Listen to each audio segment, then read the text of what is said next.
ಈ ವಿಡಿಯೋ ನೋಡಲು ಮೊದಲು ಸಬ್ಸ್ಕ್ರೈಬ್ ಮಾಡಿ. ಇಲ್ಲ ಅಂದರೆ ಮುಂದುವರಿಯಲು ಸಾಧ್ಯವಿಲ್ಲ. ಈ ವಿಡಿಯೋ ನೋಡಲು ಮೊದಲು ಸಬ್ಸ್ಕ್ರೈಬ್ ಮಾಡಿ. ಹಂಗೊಂದು ನೋಡ್ಕಿದ್ದೀನಿ ನೋಡು. ಚೆನ್ನ ಮಸಾಜ್ ಮಾಡ್ಬಿಡಿ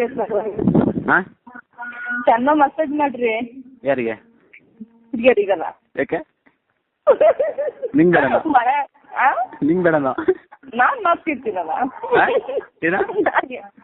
ಏನಿಲ್ಲ, ನಾನೇ ಮಾಡ್ಕೊಳ್ತೀನಲ್ಲ ಅಂದೆ. ಹೌದಾ? ಅದೆಲ್ಲ ವ್ಯವಸ್ಥೆ ಇರ್ಬೇಕು ಮಾತ್ರ. ಯಾಕೆ? ಸರಿ, ಮುಂದೆ ನನ್ನ ಜೊತೆ ಕಡಿಮೆ ಆಗಿದ್ರೆ ಅಲ್ವಾ? ಏನ್ ಆಡ್ತೀನಿ ಆದ್ರೂ 3 ತಿಂಗಳು ಅದಾಗ್ಲಿ. ನೀವ್ ಒಂದ್ಸರಿ ಬನ್ರಿ ಸಾಕು, ಜಾಸ್ತಿ ಬನ್ರಿ. ಒಂದಿನ ನಿನ್ ಜೊತೆ ಇರ್ಬೇಕಾ? ನೀನೇ ಮಾಡೋದನ? ನೀನೇ ಮಾಡೋದನ ಅಂದೆ. ಅಲ್ಲ, ನಿಮ್ದು ಮುರ್ಗಿರ್ಕೊಂಡು ಹೋಗಿದ್ರೆ ಸಾಕಷ್ಟು ಸಾಕು, ಇನ್ನೇನು ಬೇಡ.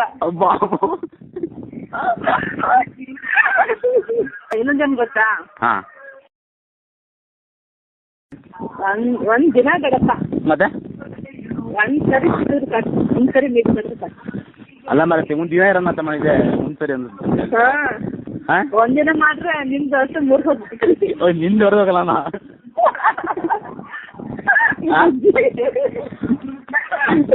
ನಮ್ದಾರಿಗೆ ಏನೂ ಆಗಲ್ಲ, ಹೋಗ್ಲಿ. ನಮ್ದೇನು ಆಗಲ್ಲಪ್ಪ. ನಿಂದು ಓದ್ತದ ಮತ್ತೆ ಉಳಿಯಲ್ಲ. ಅವ್ರದ್ದು ಹೋದ್ರೆ ಹೋಗ್ಬೇಕು. ಆ ನೋವು ತಡೆಯಕತ್ತದಾನೆ. ನಾವು ತಡ್ಕೊಳೋದೆ ಹೆಂಗಿದ್ರು ಈ ವಯಸ್ಸಿಗೆಲ್ಲ ಮಾಡ್ಕೊಂಡ್ಬಿಡ್ಬೇಕಂತ ನಮ್ಗೆ ಆಸೆ. ಹೌದಾ? ಹುಡುಗರು ಟೆನ್ಷನ್ ಆಗೋವರೆಗೂ, ಹುಡುಗಿಯರು ಟೆನ್ಷನ್ ಕಡಿಮೆ ಆಗೋವರೆಗೂ ಮಾಡ್ಕೊಳ್ಳೋದಪ್ಪ. ಇನ್ನೇ ಒಳ್ಳೆ ಬರುತ್ತೆ ಕ್ಲಾಸ್. ಯಾರಿಗೆ ಆಗಲ್ಲ? ಆಗುತ್ತೆ. ಚಾಲೆಂಜ್ ಹಂಗಿದ್ರೆ ಹುಡುಗರಿಗೆ ಆಗಲ್ಲ. ನಾನು ಹಂಗೆ ಬರ್ತೀನಲ್ಲ, ನೋಡ್ತೀನಿ ಯಾರಿಗಾಗಲ್ಲ. ಅಲ್ಲೇ ನಮಗೆ ಟೆನ್ಷನ್ ಆಗೋದು ನಿಮಗೂ ಟೆನ್ಷನ್ ಆದ್ರೆ ಸರಿ ಹೋಗುತ್ತೆ. ಈಗ ನಮಗೆ ಟೆನ್ಷನ್ ಬಂದಾಗ ನಿಮಗೆ ಟೆನ್ಷನ್ ಬರ್ತಾ ಇರೋದು ಆಯ್ತು. ನಮಗೆ ಟೆನ್ಷನ್ ಬಂದಾಗ ಏನಾಗುತ್ತಲ್ವಾ?